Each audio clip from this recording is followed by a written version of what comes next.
রাজধানীর উপকণ্ঠ সাভারে অভিযান চালিয়ে একটি বিদেশি পিস্তল, বিপুল পরিমাণ মাদক এবং অস্ত্রসহ দুই পেশাদার মাদক ব্যবসায়ীকে গ্রেপ্তার করেছে ঢাকা জেলা উত্তর ডিবি পুলিশ। গতকাল ২০ আগস্ট রাতে সাভার থানাধীন রাজাসন পালোয়ানপাড়া এলাকায় এই অভিযান পরিচালনা করা হয়।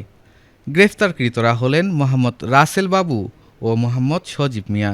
অভিযানে তাদের নিকট থেকে একটি আমেরিকান বিদেশি পিস্তল, একটি ম্যাগাজিন, ৬ রাউন্ড গুলি, ১ রাউন্ড শটগানের কার্তুজ, কাভারসহ একটি নেপালি ছোরা, ৩০০ গ্রাম হেরোইন যার আনুমানিক মূল্য ৩০ লক্ষ টাকা, ৫ বোতল ফেয়ারডিল সিপার, ২০০ গ্রাম গাঁজা, ২টি সিসিটিভি ক্যামেরা এবং একটি ডিভিআর জব্দ করা হয়। ডিবি পুলিশ জানিয়েছে, গ্রেপ্তারকৃতদের বিরুদ্ধে অস্ত্র ও মাদক আইনে নিয়মিত মামলা দায়েরের প্রস্তুতি চলছে।